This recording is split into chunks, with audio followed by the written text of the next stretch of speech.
Saudações, sejam bem-vindos a mais um episódio de Estudantes de Planos de Redenção. No episódio passado falamos sobre como Deus se revelou à humanidade e vimos que Ele se revelou à humanidade através da criação, através da história, através do seu Filho, Jesus Cristo, e através da sua palavra que é a Bíblia. Hoje vamos falar do pecado e da redenção.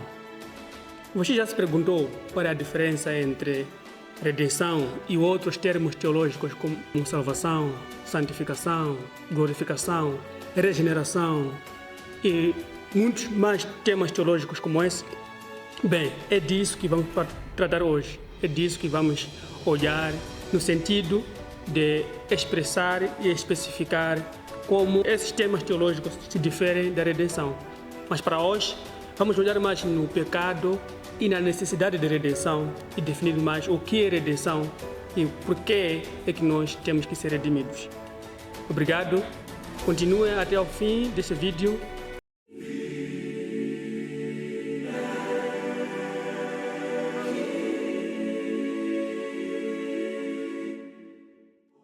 Bem, como já vimos que no episódio de hoje vamos falar sobre a redenção e o pecado.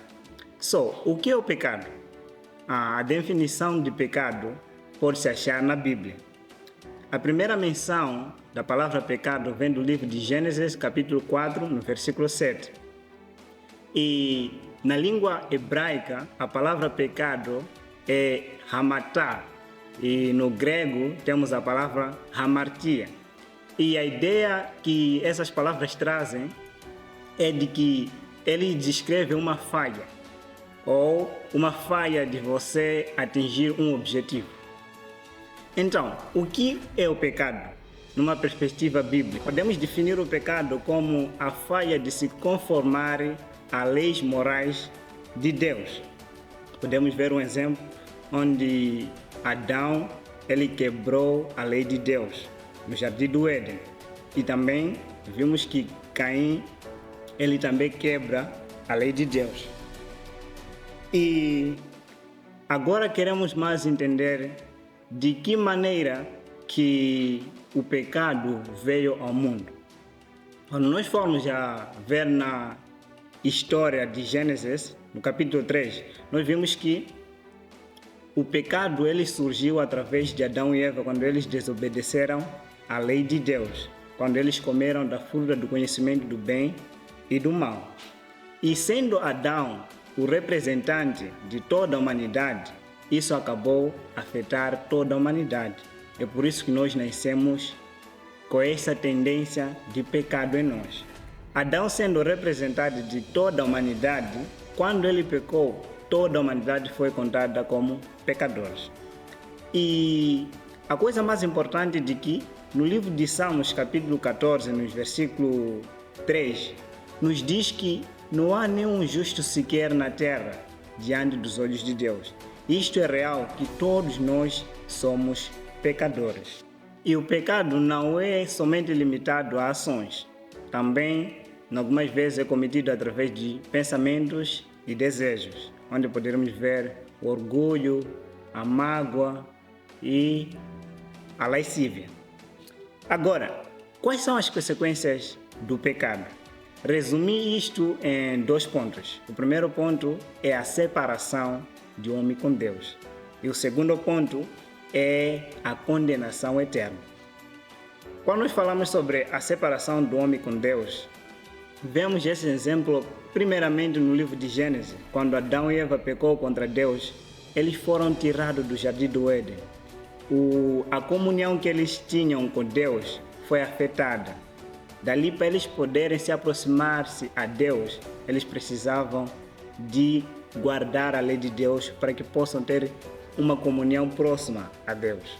Agora, o pecado afetou desta forma aos seres humanos quanto ao seu relacionamento com Deus.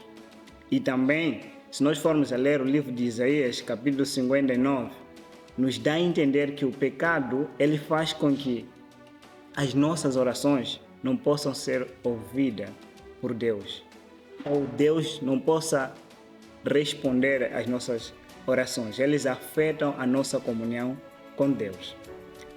E quanto à condenação, se nós formos a ler o livro de Romanos, capítulo 5, versículo 18, nos diz que através de um só homem veio a condenação a toda a humanidade. E também nós falamos anteriormente que nós somos pecadores. E Deus, sendo justo, Ele, se nos julgarmos, o que nós merecemos é a condenação eterna. Por quê? Porque somos pecadores. E também Jesus Cristo, Ele disse que não há nenhum injusto herdará o reino dos céus. E com isso nos faz a ir ao último ponto, que é a necessidade da redenção. Bem, assim que nós ouvimos a definição do pecado e qual é o seu impacto ao relacionamento com Deus, a conclusão inevitável que chegamos é que estar no pecado significa estar perdido. Significa estar completamente separado de Deus. Agora, o que é estar perdido? Eu vou aqui trazer pelo menos 3 dimensões de estar perdido. Como já vimos, irmão Ciro, a trazer definições e as consequências do pecado. A primeira dimensão, como já foi notado, é a dimensão passada, onde vimos o Adão pecando contra Deus e se liberando contra as leis morais de Deus. E as consequências e a sentença foi pronunciada. Estou já lendo no livro de Gênesis capítulo 2, versículo 15 a 17. Deus dá claras instruções a Adão a não comer do fruto. No Gênesis 3, o Adão comete o pecado de rebelar-se contra aquelas leis claras. E não só, Adão começou a autorreproduzir-se no pecado.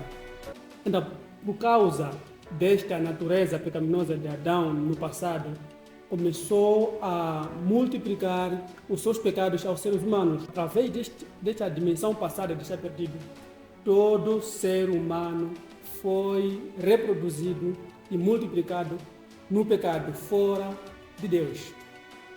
E também temos a dimensão presente. Bem, se olharmos nessa dimensão passada, veremos que essa reprodução do ser humano de Adão chegou até o presente, a você e eu. Nós somos progenitores de Adão, somos filhos e filhas de Adão.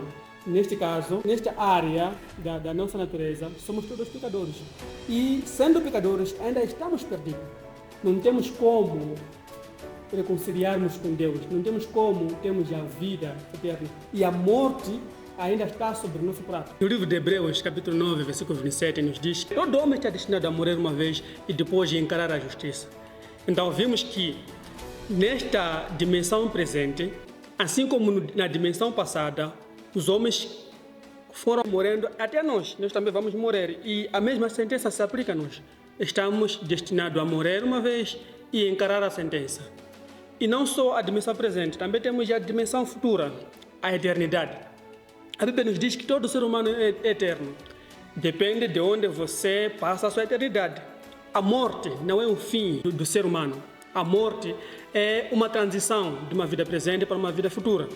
Então, o pecado também tem impacto nessa vida futura. No livro de Apocalipse, capítulo 20, versículo 15, nos diz que aqueles que não tiveram seus nomes escritos no livro de vida foram lançados no lago do fogo. Esse evento não é presente, é um evento futuro, depois da nossa morte. Tem um julgamento esperando por nós no futuro.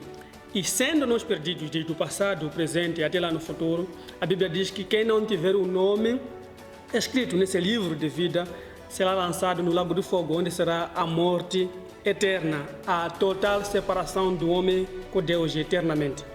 Então, a pergunta é: como é que o homem pode voltar a se relacionar com Deus?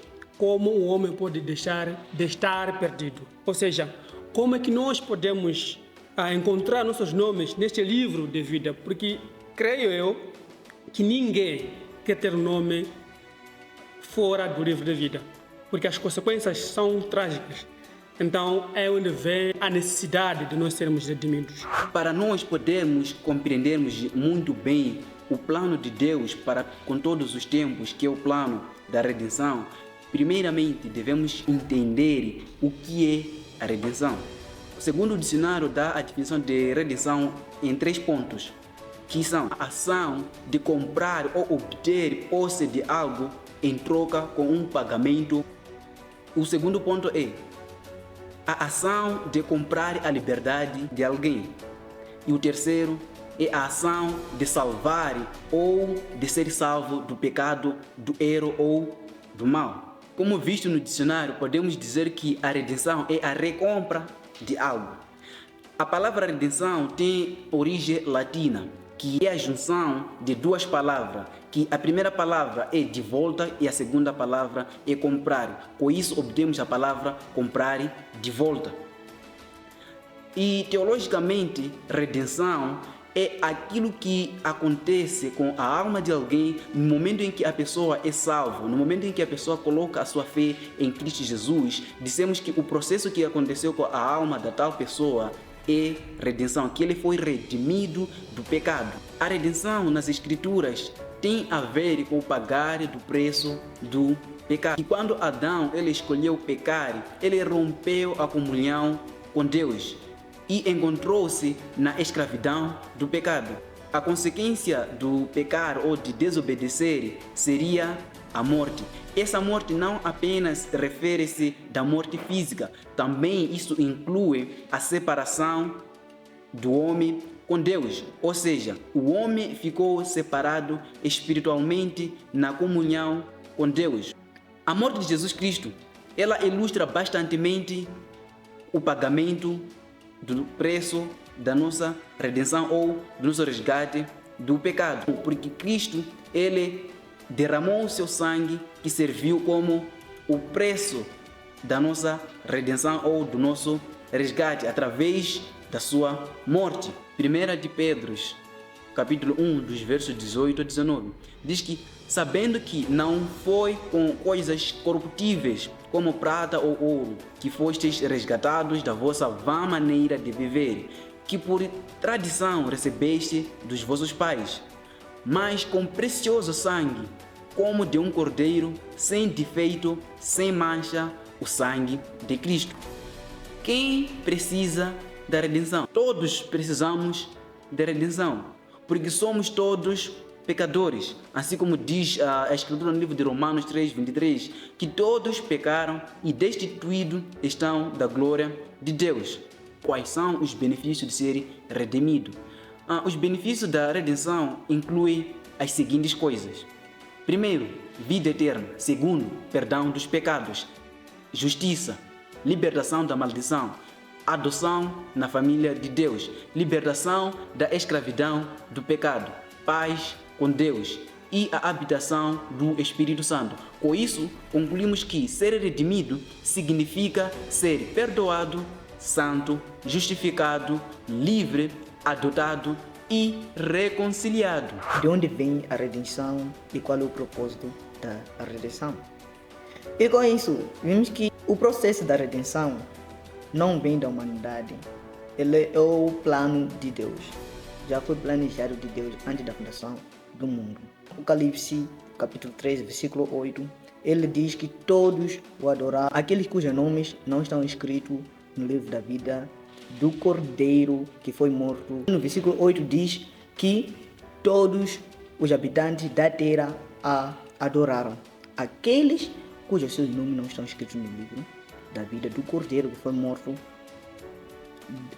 desde a fundação do mundo. O plano da redenção, ele já vinha desde o início. Aí diz que o Cordeiro que foi morto desde a fundação do mundo. Desde a fundação do mundo, quer dizer, desde o início.